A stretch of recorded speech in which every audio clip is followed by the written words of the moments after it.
Hello, welcome to all student online classes of राष्ट्रीय। आज हम पढ़ रहे हैं यहाँ पर बायोलॉजी सब्जेक्ट के ये फर्स्ट चैप्टर की बात करने वाले हैं। और जो फर्स्ट चैप्टर हमारा है वो है रिप्रोडक्शन इन एंजियोस्पर्मिक प्लांट्स और चैप्टर नंबर 1 है जिसके बारे में आज हम बात करने वाले हैं। तो 12th क्लास वालों को रेगुलर स्टडी रखना है और ऑनलाइन क्लासेस से हम पूरा कंटेंट आप तक पहुँचाने की कोशिश करेंगे और आई होप आप इसे अंडरस्टैंड कर पाएंगे। तो फर्स्ट चैप्टर है the reproduction in angiospermic plant. Important है, 11th क्लास में भी हमने एंजियोस्पर्मिक प्लांट्स को डिस्कस किया है और now we discuss about the angiospermic plant. तो first of all angiosperm are seed coated plants. कैसे प्लांट्स होते हैं? Seed coated plants. Seed coated का मतलब होता है कि वो प्लांट्स जिनके सीड पर कवरिंग पाई जाती है, यानी सीड कवर्ड प्लांट कह सकते हैं। लेकिन इसके अलावा अगर आप देखें तो इससे फर्स्ट अगर हम जाए और बात करें जिम्नोस्पर्म की, तो जिम्नोस्पर्म्स को हम नेक्ड प्लांट्स कहते हैं। क्या कहते हैं? Naked plants. नेक्ड प्लांट्स का मीनिंग क्या है कि विदाउट सीड कोट, कि जहां पर सीड के सराउंडेड कोई भी कवरिंग नहीं पाई जाती है, उन जिम्नोस्पर्म प्लांट्स को हम विदाउट सीड कोट प्लांट्स कहते हैं। सो आज हमारा जो मेन ऑब्जेक्टिव है वो है रिप्रोडक्शन इन एंजियोस्पर्मिक प्लांट्स। तो अपन एंजियोस्पर्म्स के बारे में थोड़ा सा कोशिश करते हैं। तो देखिए मैं डायग्राम ड्रॉ करता हूं, उसके अकॉर्डिंग हम समझने की कोशिश करेंगे। सब होता है, देखिए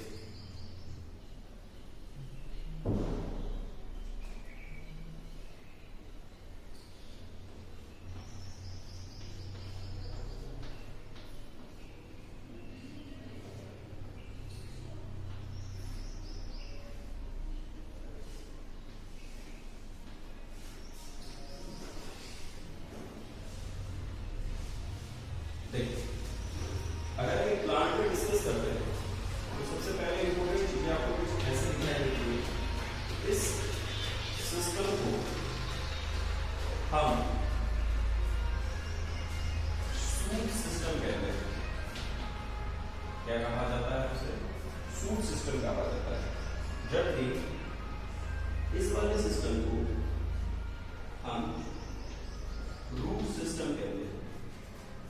तो यानी जो अबाउट द ग्राउंड है, यानी ऊपर है, जमीन से ऊपर, उसे हम शूट सिस्टम कह रहे हैं, और जो जमीन के नीचे है उसे हम रूट सिस्टम कह रहे हैं। तो अगर एंजियोस्पर्म प्लांट है तो इसमें क्या कैरेक्टरिस्टिक है इस प्लांट की बात करें तो देखिए ये प्लांट्स की लीव्स हैं, लीव्स या लीव्स, ये फ्लावर, ये स्टेम है और ये root. Flower, leaves, stem and root. अब एंजियोस्पर्म प्लांट्स में अगर आपको पता हो तो main characteristic of plant is flower, because flower एक रिप्रोडक्टिव पार्ट होता है। कैसा पार्ट होता है? रिप्रोडक्टिव पार्ट होता है, क्योंकि फ्लावर के पास ही मेल गैमेट बनाने की और फीमेल गैमेट बनाने फॉर्मेशन करने की प्रोसेस शुरू होती है, जिसमें अपन डिस्कस करते हैं एंथर एंड पिस्टल की बात करें। Anther is a male reproductive organ and pistil is a female reproductive organ. तो ये रिप्रोडक्टिव पार्ट है फ्लावर। ये ही जो कैरेक्टरिस्टिक है ये ही हमें बताती है कि ये एक एंजियोस्पर्म प्लांट। समझ पा रहे हैं कि अगर किसी प्लांट के पास फ्लावर अवेलेबल है तो उस फ्लावर के बेस पर ही हम उसे क्या कह सकते हैं? Angiosperm plant. यानी इसलिए एंजियोस्पर्मिक प्लांट्स को फ्लावरिंग प्लांट्स भी कहा जाता है। क्या कहा जाता है? फ्लावरिंग प्लांट्स भी कहा जाता है। It's okay. तो सबसे पहले इसमें जो डिस्कस चलने वाला है वो आज हम डिस्कस करने वाले हैं एक टॉपिक पर और उसका नाम है रिप्रोडक्शन। आई होप आप समझ पा रहे होंगे। Reproduction. So what is meaning of reproduction? री का मतलब होता है अगेन, क्या मतलब होता है? अगेन। और प्रोडक्शन का मतलब प्रोडक्शन, यानी अगेन उसी स्पीसीज का अगर प्रोडक्शन किया जाए तो उसे रिप्रोडक्शन कहा जाएगा। क्या कहा जाएगा? उसे रिप्रोडक्शन कहा जाएगा। तो अब देखिए, सबसे पहले आप इस चीज को समझने की कोशिश कीजिए। तो रिप्रोडक्शन कितने टाइप का हो सकता है? रिप्रोडक्शन को अपन मेनली 2 टाइप्स में डिस्क्राइब कर सकते हैं।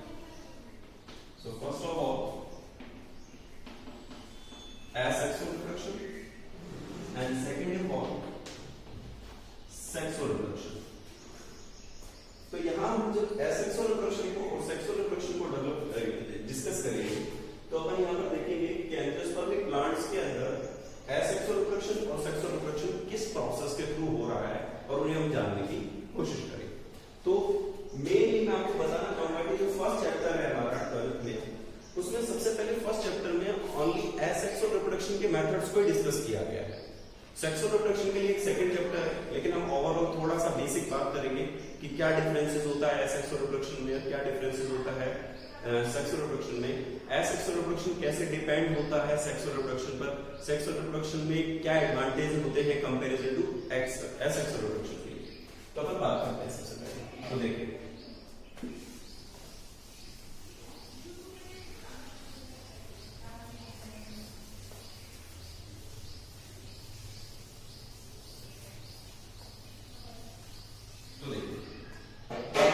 सबसे पहले मैं आपको बताना चाहूंगा कि जो एंजियोस्पर्म प्लांट है,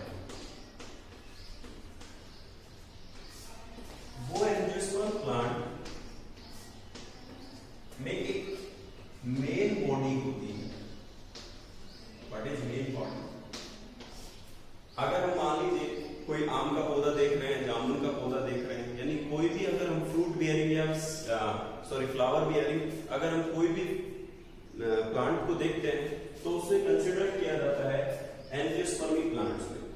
तो एंजियोस्पर्म जो प्लांट है उनके पास एक मेन बॉडी होती है। देखिए, सबसे पहले आप इसे समझने की कोशिश करें। तो मेन बॉडी क्या है कि जो प्लांट का स्ट्रक्चर हमें दिखता है, एक तो आप देख रहे हैं सूट सिस्टम और एक आप देख रहे हैं रूट सिस्टम। तो जो मेन बॉडी है वो मेन बॉडी किस टाइप की है? तो उसे आप लिखेंगे स्पोरोफिटिक, और वो कैसी होगी? 2N। तो यानी प्लांट की मेन बॉडी जो है वो है स्पोरोफिटिक डिप्लॉयड कंडीशन या 2N। और स्पोरोफिटिक कंडीशन से एक दूसरी स्टेज आती है जिसे कहते हैं अपन गैमेटोफिटिक या N। तो स्पोरोफिटिक यानी 2N कंडीशन और गैमेटोफिटिक यानी N कंडीशन। लेकिन मैं आपको बताना चाहूंगा कि मेन प्लांट बॉडी में सबसे लॉन्गेस्ट और सबसे ज्यादा टाइम तक जो स्टेज रहती है वो स्पोरोफिटिक कंडीशन रहती है 2N, जबकि गैमेटोफिटिक यानी N कंडीशन कुछ छोटे से टाइम के लिए आती है। क्योंकि गैमेटोफिटिक कंडीशन में क्या होता है, गैमेट्स का फॉर्मेशन होता है, और जब गैमेट्स फॉर्मेशन होता है तो वो वापस से फ्यूजन कर लेते हैं। कैसे समझ पाएंगे आप देखिए इसको? तो जो वो गैमेटोफिटिक कंडीशन है, इस गैमेटोफिटिक कंडीशन में एक तो होगा मेल सेक्स ऑर्गन और एक होगा female sex organ. So male sex organ produce pollen grain and female sex organ produce egg cell। कह सकते हैं egg cell या ovum। तो मेल pollen grain और egg cell यानी यहां पर अगर हम देखें तो इनके अंदर एक प्रोसेस यानी डिवीजन हुआ है, और उस डिवीजन को हम कहते हैं मियोसिस। आप 11th क्लास में बिल्कुल पढ़ चुके हैं। मियोसिस का मतलब क्या होता है? रिडक्शन ऑफ क्रोमोसोम्स या रिडक्शन ऑफ नंबर्स। अगर 2N सेल में मियोसिस हो रहा है तो वो N सेल में कन्वर्ट होने वाली है। तो pollen grain is a haploid cell and egg cell is a haploid cell। Then जब ये दोनों का फ्यूजन हो जाता है तो it will be change into zygote, और ये किस कंडीशन में चेंज हो जाएंगे? जायगोट।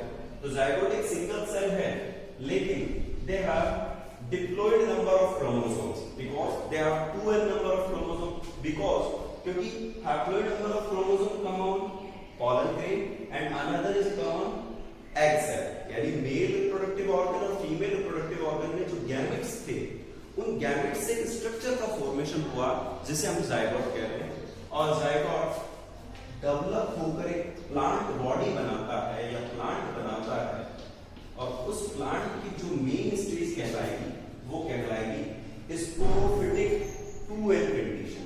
यानी अगर मैं अभी एट प्रेजेंट किसी आम के पौधे को देख रहा हूं तो वो स्पोरोफिटिक 2n है, लेकिन जब रिप्रोडक्टिव टाइम आएगा तो उसमें गैमेटोफिटिक यानी गैमेट्स का फॉर्मेशन होगा और जो गैमेट्स का फॉर्मेशन होगा उस वक्त हम यहाँ आकर देखेंगे कि गैमेटोफिटिक कंडीशन के अंदर यहाँ पर गैमेट्स n कंडीशन के अंदर फॉर्म कर रहे हैं। It's okay. So now please discuss कि स्पोरोफिटिक यानी 2n and gametophytic n condition.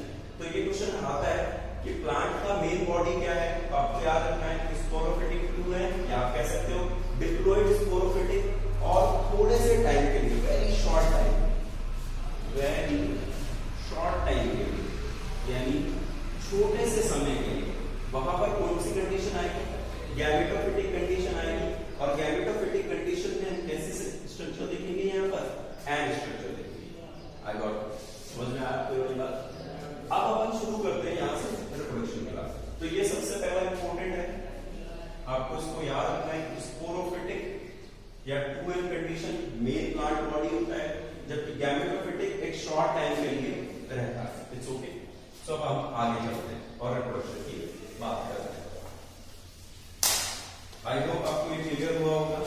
आप इसके साथ मैं आपको बोलना चाहूंगा कि जो हमारे 12th क्लास के बच्चे हैं, क्योंकि मैं हमारे 11th के साथ भी 12th के कुछ चैप्टर्स मैंने शुरू किए थे और मोस्ट ऑफ द बच्चों के पास खुद की नोटबुक भी अवेलेबल है, तो वीडियो देखते समय आप उस नोटबुक को भी लेकर बैठे और उसके साथ कंसीडर करते चले जाएं कि सर क्या क्या चीजें हमें बता रहे हैं और आप उन्हें नोट करते चले जाएं। अब हम आगे देखते हैं। तो we discuss angiosperm plant reproduction। तो जब अब हम बात करने वाले हैं वो डिस्कस करने वाले हैं एंजियोस्पर्म प्लांट रिप्रोडक्शन। तो एंजियोस्पर्म प्लांट रिप्रोडक्शन को दो कैटेगरी में डिवाइड किया है। पहला है asexual reproduction एंड सेकेंड है सेक्सुअल रिप्रोडक्शन। मैं आपको अभी बताना चाहूंगा कि सेक्सुअल रिप्रोडक्शन इस चैप्टर में इतना नहीं दिया गया है, केवल फ्लावर के बारे में डिस्कस किया गया है। We will discuss about the detail of the sexual reproduction in next chapter। हम नेक्स्ट चैप्टर में डिस्कस करेंगे सेक्सुअल रिप्रोडक्शन को। तो देखिए सबसे पहले व्हाट इज asexual reproduction, ये तो पता होना ही चाहिए कि सर asexual reproduction किसे कह रहे हैं हम और सेक्सुअल रिप्रोडक्शन किसे कह रहे हैं। तो बड़ा इजी है, देखिए समझने की कोशिश कीजिए। asexual reproduction में सबसे पहला क्या कैरेक्टरिस्टिक होगा, ये सिंगल पेरेंटल होते हैं। ये कैसे होते हैं, सिंगल पेरेंटल होते हैं, जबकि सेक्सुअल रिप्रोडक्शन में ये ड्यूल पेरेंटल होते हैं। कैसे होते हैं, ड्यूल पेरेंटल। इसका मीनिंग क्या है कि सिंगल जो पेरेंट है यानी मेल और फीमेल की जगह एक ही पेरेंट होगा, जिसे हम हार्मोफोर्डाइट कंडीशन कह सकते हैं, या कह सकते हैं अपन इस कंडीशन में कि वहां पर एक ही स्पीशीज प्रोड्यूस करेगी या एक ही स्पीशीज अपनी ऑफस्प्रिंग का प्रोडक्शन करेगी। जबकि सेक्सुअल रिप्रोडक्शन में कैसा होता है, ड्यूल पेरेंटल। तो दूसरा, जब ये सिंगल पेरेंटल होंगे तो इसका मीनिंग यहां पर क्या होगा, gametes formation does not occur, कि यहां गैमेट्स का फॉर्मेशन नहीं होगा। किसका फॉर्मेशन नहीं होगा, गैमेट्स का फॉर्मेशन नहीं होगा। गैमेट्स का फॉर्मेशन क्यों नहीं हो रहा है, क्योंकि जब यहां पर मेल और फीमेल को अपन डिस्क्राइब ही नहीं कर सकते, डिफाइन ही नहीं कर सकते, तो अपन ये समझ सकते हैं कि गैमेट्स का फॉर्मेशन यहाँ नहीं होगा। आई होप आपको समझ में आ रही होगी चीजें। आप धीरे धीरे कंटिन्यूअसली रेगुलर रहेंगे तो थोड़ा और आपको एक कनेक्टिविटी फील होगी और आप चीजों को समझ पाएंगे। आई होप मैं आपको अच्छे से समझा पाऊंगा। तो गैमेट्स फॉर्मेशन डज नॉट अगर कि यहाँ कोई गैमेट्स बन ही नहीं रहे, जबकि सेक्सुअल रिप्रोडक्शन में गैमेट्स फॉर्मेशन प्रेजेंट। तो यहां पर गैमेट्स का फॉर्मेशन पाया जब इसके साथ आप देखें तो asexual reproduction produce clone, but sexual reproduction is not produce clone.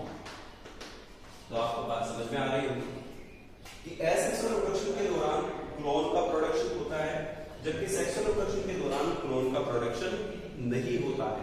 तो इसका मतलब क्या है? क्लोन क्या है? क्लोन को आपको समझना है। क्लोन का मतलब होता है हूबहू, मेरे जैसा। सपोज दैट अगर मेरे जैसा एक और यहाँ पर हो तो वो बिल्कुल मेरा क्लोन कहलाने वाला है। लेकिन क्लोन तभी पॉसिबल है जब एसेक्सुअल रिप्रोडक्शन हुआ हो। लेकिन हमें पता है कि ह्यूमन बीइंग्स में सेक्सुअल रिप्रोडक्शन होता है। कैसा रिप्रोडक्शन होता है? सेक्सुअल रिप्रोडक्शन होता है। इस चीज को आप समझ पा रहे हैं? तो क्लोन मीनिंग क्या है क्लोन का? कि जो बिल्कुल आइडेंटिकली सेम हो। जैसे अगर हम बात करें तो प्लांट्स के अंदर कि जो बहुत सारे प्लांट्स हैं, लोअर प्लांट्स हैं, वो बिल्कुल प्रोड्यूस करते हैं क्लोन स्पीसीज को। इनको अपन देख पा रहे हैं। दूसरा, अब यहां से अपन कुछ एडवांटेज एसेक्सुअल अगर आपको समझ में आ रहा है कि ए मतलब जिसमें सेक्सुअल रिप्रोडक्शन है ही नहीं, तो यानी ये तो एक प्रिमिटिव टाइप ऑफ रिप्रोडक्शन है और ये एडवांस टाइप ऑफ रिप्रोडक्शन है। अगर आप देखें तो ये सबसे पहले शुरू हुआ, इसके बाद देखें कि आने वाली इवोल्यूशन के साथ जो स्पीशीज थी उनमें सेक्सुअल रिप्रोडक्शन की शुरुआत हुई, और जब सेक्सुअल रिप्रोडक्शन की शुरुआत हुई तो उनमें मोर एडवांटेज आए। जैसे आप ह्यूमन बीइंग्स के बारे में पढ़ रहे हैं, हमें प्राइमेट्स कहा जाता है बिकॉज हमारा डेवलपमेंट इवोल्यूशन बेस पर सबसे ज्यादा हुआ। तो इवोल्यूशन बेस पर जब हमारा डेवलपमेंट सबसे ज्यादा हुआ है तो उसके बेस पर हम समझ पाते हैं कि यहाँ पर जो ह्यूमन बीइंग्स और प्लांट है उनमें सेक्सुअल रिप्रोडक्शन होगा तो वो नए कैरेक्टर्स, नई वेराइटीज को प्रोड्यूस करने की क्षमता रखते हैं। क्लियर है? अब हम बात करते हैं एसेक्सुअल रिप्रोडक्शन की ही डिटेल में बात करने वाले हैं कि एसेक्सुअल रिप्रोडक्शन को कितने टाइप्स में डिवाइड किया जा सकता है। तो देखिए आप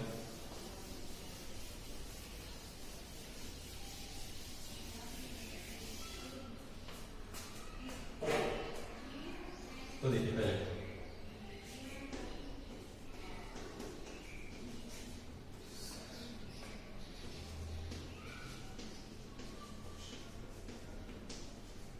देखिए आप एसेक्सुअल रिप्रोडक्शन के कुछ टाइप्स उनके हम बात करें। एसेक्सुअल रिप्रोडक्शन को दो टाइप्स में डिवाइड किया जा सकता है।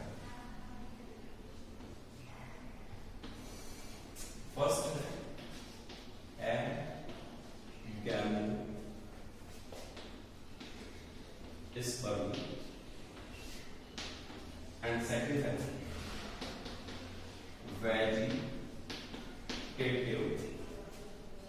reproduction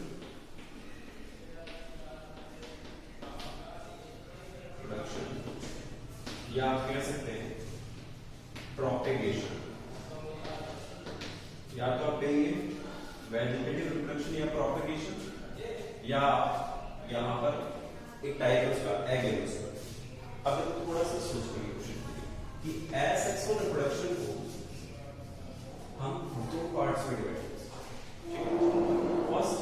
एगेमोस्पर्म and second vegetative reproduction. तो एगेमोस्पर्म की अगर हम बात करें तो देखिए ए का मतलब होता है विदाउट, गैमेट्स का मतलब होता है गैमेट्स, और स्पर्मी का मतलब होता है स्पर्मा। यानी जहां पर विदाउट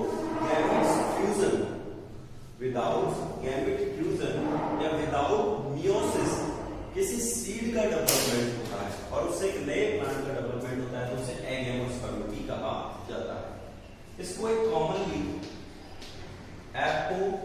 एपोमिक्सिस के नाम से भी जानते हैं। किस नाम से भी जानते हैं जो एपोमिक्सिस के नाम से भी जानते हैं। तो आप इसको कैसे समझने की कोशिश करेंगे कि विदाउट गैमेट्स अगर हम देखें तो विदाउट गैमेट्स फ्यूजन के अगर अगर कोई प्लांट डेवलप हो रहा है तो उसे आप एगैमोस्पर्मी कहेंगे। क्या कहेंगे इसे आप? एगैमोस्पर्मी। एगैमोस्पर्मी में दो टर्म आपको बहुत ज्यादा जरूरी याद करनी है, उनमें से थोड़ा सा डिटेल करना चाहूंगा। आई होप आपको ये बात समझ में आए। विदाउट गैमेट्स की अगर हम बात करें या विदाउट गैमेट्स की अगर हम बात करें तो किस तरह से इसका मतलब एगैमोस्पर्मी का हम समझने की कोशिश करेंगे। जैसे देखो समझिए कि एगैमोस्पर्मी का मतलब क्या है, इसको अपन समझने की कोशिश करते हैं कि यहाँ पर प्लांट के पास दो कंडीशंस नहीं हो रही है। एक तो आपको याद रखना है सिनगैमी और एक आपको याद रखना है मियोसिस। अगर आप ये दोनों टर्म याद रखते हैं तो आपको सेक्सुअल रिप्रोडक्शन समझने में बहुत आसानी होगी और एसेक्सुअल रिप्रोडक्शन को आप डिफरेंशिएट कर सकते हो कि वो एसेक्सुअल रिप्रोडक्शन और सेक्सुअल रिप्रोडक्शन एक दूसरे से किस तरह से अलग है। तो देखिए सबसे पहला मीनिंग रखा है मैंने यहाँ पे सिनगैमी। सिनगैमी का मतलब क्या है? Fusion of gametes. तो आपको समझ में आ रही है बात? फ्यूजन ऑफ गैमेट्स यानी वो गैमेट्स जो मेल रिप्रोडक्टिव और फीमेल रिप्रोडक्टिव ऑर्गन के दौरान बन रहे थे। तो फ्यूजन ऑफ गैमेट्स की जब हम बात करते हैं तो मेल रिप्रोडक्टिव ऑर्गन और फीमेल रिप्रोडक्टिव ऑर्गन के दौरान जो गैमेट्स का फॉर्मेशन हो रहा था उसे हम फ्यूजन ऑफ गैमेट्स कहते हैं। क्या कहते हैं उसको अपन? Fusion of gametes. तो इसका मतलब यहां पर एगैमोस्पर्मी में सिनगैमी नहीं होगी। क्लियर है? मियोसिस। मियोसिस का मतलब होता है reduction of chromosome number. Chromosome number अगर हम बात करें रिडक्शन ऑफ क्रोमोसोम नंबर की बात कर रहे हैं तो आपने जब 11th क्लास में मियोसिस और माइटोसिस पढ़ा था तो माइटोसिस में क्या होता था? इक्वल नंबर ऑफ सेल्स रहते थे, जबकि मियोसिस प्रोसेस में क्या होता है कि जो नंबर ऑफ क्रोमोसोम्स रहते हैं वो हाफ हो जाता है। किस तरह से?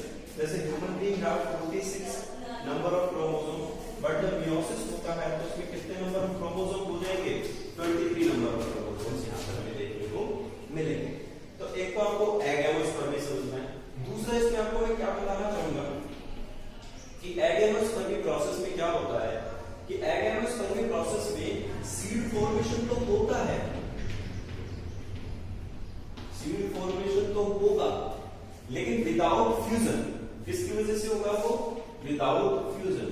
अब आप सोच रहे होंगे सर कैसी बात कर रहे हो कि विदाउट फ्यूजन भी सीड फॉर्मेशन हो सकता है? हाँ बिल्कुल हो सकता है, जिसे हम एपोमिक्सिस कहेंगे। मैं आपको ये सारी चीजें और आगे डिटेल में हम 4th चैप्टर डिस्कस करेंगे जिसमें हम बात करेंगे रिप्रोडक्टिव मेथड्स की। तो वहां पर एसेक्सुअल रिप्रोडक्शन में एपोमिक्सिस को बहुत डिटेल में समझाया गया है, रिकरेंट, नॉन रिकरेंट। एक्चुअली होता क्या है यहाँ पर कि एगैमोस्पर्मी में कुछ स्पीशीज जो होती है उनमें नंबर ऑफ हैप्लॉइड क्रोमोसोम अपने आप ही डिप्लॉइड क्रोमोसोम से बदल जाते हैं और डिप्लॉइड क्रोमोसोम क्या करते हैं? एक प्लांट को प्रोड्यूस कर सकते हैं और उसे बना सकते हैं। तो इस कंडीशन को भी हम यहाँ पर देखें। ओके, इसके साथ एगैमोस्पर्मी का केवल आपको डेफिनेशन याद करना है और डेफिनेशन में क्या है? This according to agamospermy process कि a plant will be produced without fusion of gametes and meiosis. अगर वहां पर सिनगैमी नहीं हो रही है और वहां पर फ्यूजन ऑफ गैमेट्स नहीं हो रहा है और वहां पर रिडक्शन ऑफ मियोसिस नंबर नहीं हो रहे हैं तो उसे हम एगैमोस्पर्मी कहेंगे। ठीक है, आप बिल्कुल मेंशन कर सकते हैं नोटबुक से आपके, वहां पर ये सब कुछ दिया गया है और आप उसके साथ में इन चीजों को समझने की कोशिश करें। क्लियर? अब इसके साथ में अगर हम देखें तो एगैमोस्पर्मी के साथ एसेक्सुअल रिप्रोडक्शन का एक दूसरा टाइप है जो बड़ा डिटेल में हम पढ़ने वाले हैं और उसे हम कह रहे हैं वेजिटेटिव रिप्रोडक्शन या वेजिटेटिव प्रोपेगेशन। क्या कहा जाता है उसे? वेजिटेटिव रिप्रोडक्शन या वेजिटेटिव प्रोपेगेशन। तो उसे समझने की कोशिश करते हैं। आई होप आपको ये समझ में आया होगा।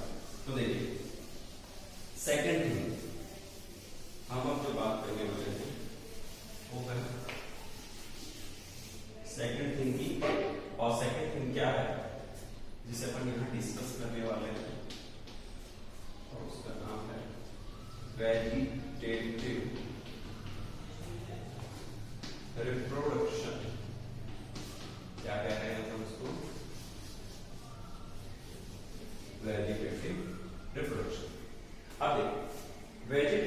रिप्रोडक्शन को अपन दो पार्ट्स में डिवाइड कर सकते हैं।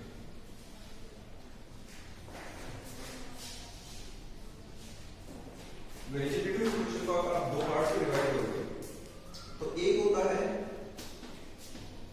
नेचुरल वेजिटेटिव रिप्रोडक्शन और एक होता है सेकंड आर्टिफिशियल वेजिटेटिव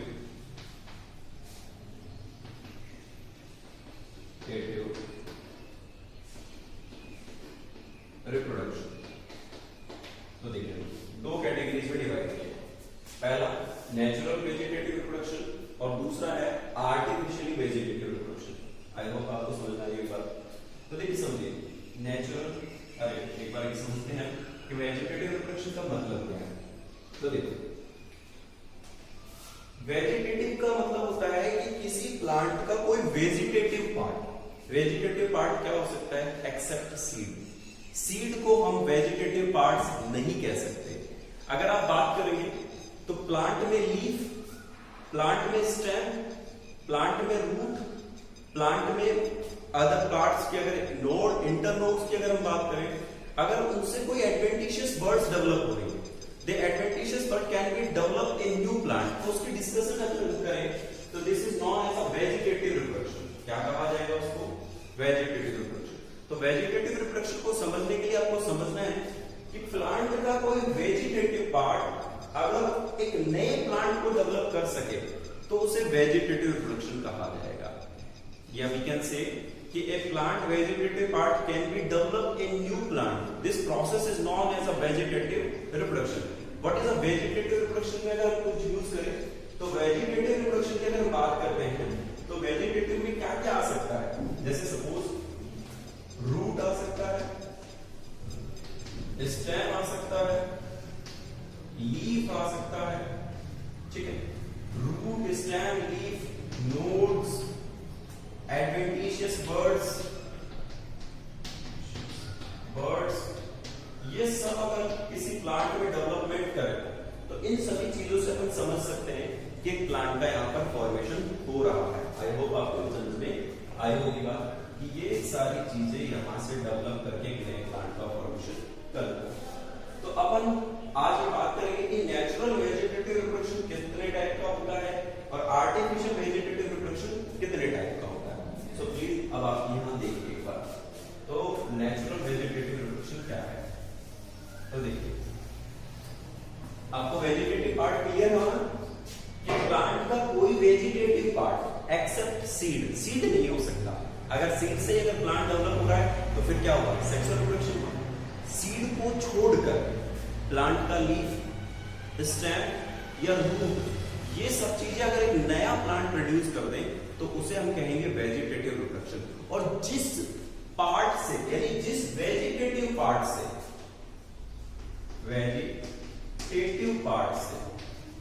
अगर कोई प्लांट प्रोड्यूस हो रहा है तो यू कैन से प्रोपेग्यूल। तो कौन सा वर्ड यूज करेंगे आप उसके लिए?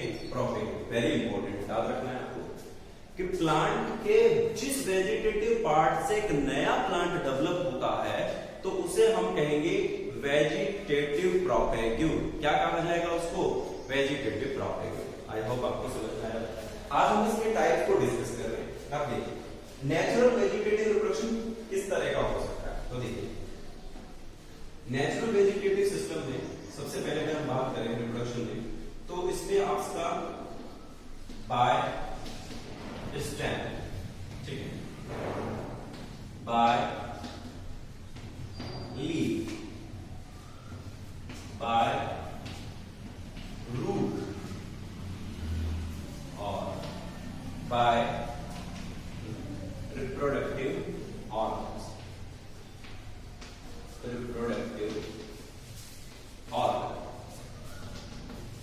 यानी बाय स्टेम से कोई प्लांट डेवलप हो सकता है, बाय लीफ से कोई प्लांट डेवलप हो सकता है, बाय रूट से कोई प्लांट डेवलप हो सकता है और बाय रिप्रोडक्टिव ऑर्गन से भी कोई प्लांट डेवलप होता है। मैं आपको बताना चाहूंगा कि the plants have the some type of reproductive units. अगर उनके पास अगर हम देखें तो कोई रिप्रोडक्टिव यूनिट्स हैं या रिप्रोडक्टिव स्ट्रक्चर्स हैं जिनके बेस पर अपन बात कर पाएंगे कि वहां पर ये रिप्रोडक्टिव यूनिट्स के साथ में कैसे डेवलपमेंट करते हैं। तो आपको बस इतना याद रखना है कि नेचुरल मेथड में अगर हम बात करें तो by stem, by leaf, by root और बाय रिप्रोडक्टिव ऑर्गन। नेक्स्ट, अगर आर्टिफिशियल वेजिटेटिव प्रोडक्शन की बात करें तो इसके 3 प्रोसेस हैं।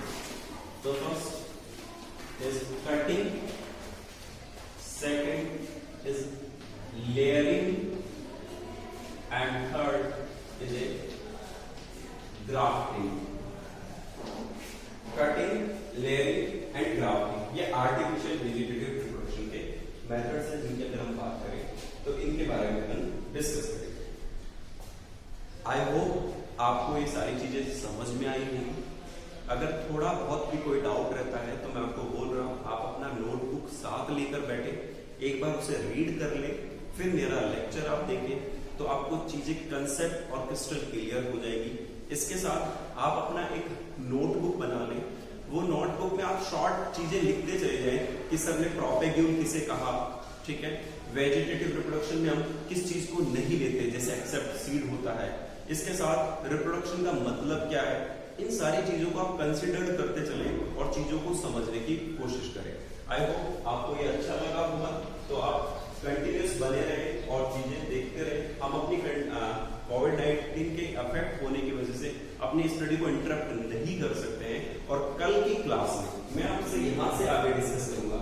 आप सब मेरे फेवरेट स्टूडेंट्स हैं, आप बहुत अच्छे और दिल से लगन से पढ़ रहे हैं, आपके सीनियर्स ने बहुत अच्छा रिजल्ट आपके सामने रखा है, आपको उन्हें बीट करना है, आपको उनसे अच्छे नंबर लाकर दिखाना है कि हम और अच्छा कर सकते हैं, ठीक है। तो आपको कल हम डिस्कस करने वाले हैं इसमें नेचुरल वेजिटेटिव रिप्रोडक्शन के मेथड्स और आर्टिफिशियल वेजिटेटिव रिप्रोडक्शन के मेथड्स। यही इस चैप्टर में बचा है क्योंकि by stem, leaf, root and reproductive organ, cutting, layering and grafting को हम समझने की कोशिश करेंगे कि क्या डिफरेंशियस तो आर्टिफिशियल के होते हैं और क्या मतलब यहाँ पर नेचुरल मेथड का होता है, ठीक है। तो thank you so much. So keep watching online classes of Rajshree school.